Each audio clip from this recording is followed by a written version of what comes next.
We begin for you in Michigan, where this morning the widely watched Democratic primary race for U.S. Senate remains too close to call. CBS News is rating this election as leaning in favor of Dr. Abdul El-Sayed, but Congresswoman Haley Stevens is trailing him by less than 2% of the vote, with 95% counted.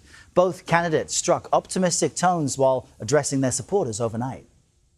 Right now, we are on track to vastly outvote the historical numbers that we should have expected. And that tells you about the kind of movement that we were able to inspire. I am feeling good about this race. I am feeling fired up, and you should be too. Now, the winner of this contest will take on former Congressman Mike Rogers. He ran unopposed in Michigan for the Republican nomination. Despite not knowing who his opponent is just yet, Rogers is already gearing up for the November election. We're going to take it back for the first time in a quarter century, and we're going to get our state the envy of the country, and you are all part of that. Thank you, guys. Appreciate it very much. Thanks, guys.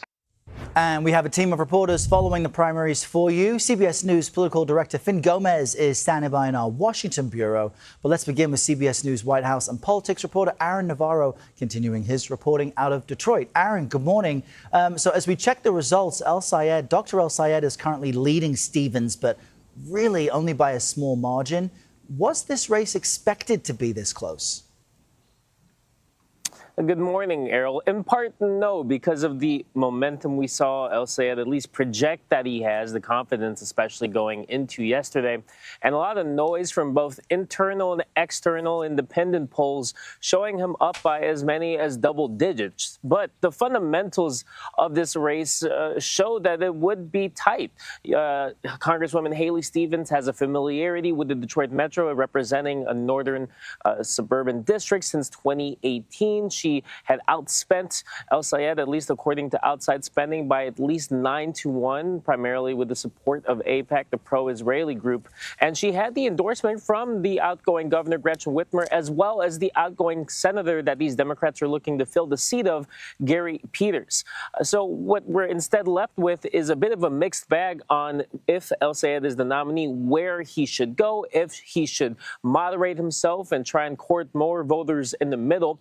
We talked to a swath of people on the ground in Michigan, including a state Senate candidate who backed El-Sayed, as well as supporters of Haley Stevens last night, who said that if he is the nominee, they may not vote for him this November against Mike Rogers. Take a listen to what we heard. I believe the people of Michigan are a peace-loving people who desperately want to alleviate the economic pain that their families are experiencing. And I believe the message that Abdul El-Sayed is carrying is one that is reaching voters who feel that as well. And I think he's going to win big, not just today, but also in November. If El-Sayed wins, I will not vote Democrat. I'll switch over, and I'll vote for a candidate with character, whoever that might be. I expect Haley to prevail. And I'm very anxious about the socialist aspect of what Abdul and his supporters represent. I'm a liberal, but I'm not a socialist.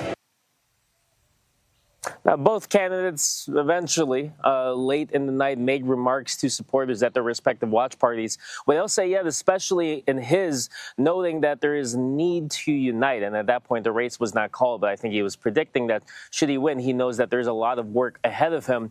We do know that both Stevens as well as El-Sayed will be together at a Michigan Democratic Party event tomorrow in what is being billed as a unity breakfast. Errol? Very interesting. All right, Aaron Navarro in Michigan, thank you. CBS News political director Finn Gomez has more on yesterday's primary and joins us now. Finn, good morning. Staying in Michigan, we saw a progressive, pull an upset in the state's 7th district. Tell us about that. Yeah, that's right, Errol. Progressive William Lawrence, a 35-year-old Lansing organizer, a member of the Democratic Socialists, won the Democratic nomination over two centrists last night, former ambassador to Ukraine Bridget Brink and retired Navy SEAL Matt Mazdem. He was endorsed by Senator Bernie Sanders and other progressive leaders. He centered his campaign against data centers, something we've heard a lot this cycle, and corporate PAC money. But one major factor made it possible, Errol. The establishment vote split clean down the middle between the two more moderate contenders. Republican Tom Barrett holds this seat. It was rated and it was considered a toss-up heading into last night. But I did speak to some national Democrats who are worried that this race got a lot harder for them to flip. Remember, this is a district that Trump won in 2024 by 1 point. So the outcome likely turns a toss-up into a tough pickup for Democrats. Errol? Let's turn our focus to Missouri now. You've got Congressman Wesley Bell defeating former Congresswoman Cori Bush in their really primary rematch. What should we make of that result? Yeah, that's right, Errol. This was a big rematch, if you recall, from 2024. 2 years ago, Bell defeated Bush, who was the sitting Congresswoman then, by 5 points. Last night, it was double digits. This was one of the most expensive primaries in Missouri this cycle. About $8.5 million was spent in this race, and the overwhelming share of it was spent on Bell's behalf, including money from the pro-Israel group AIPAC. But Bush had leader Jeffries, Hakeem Jeffries, Nancy Pelosi, and the Congressional Black Caucus lined up against her. But progressives believed ahead of Election Day that Bush, an original member of the squad, had a real chance to make a comeback, given they felt the climate was better this cycle for progressives. But ultimately, it was too high of a mountain to climb, despite wins by other progressive candidates last night, like Donovan McKinney in Michigan's 13th, a Democratic Socialist who defeated a Democratic incumbent. Errol? Interesting to see the mood of the electorate in some states. Finn, thank you very much.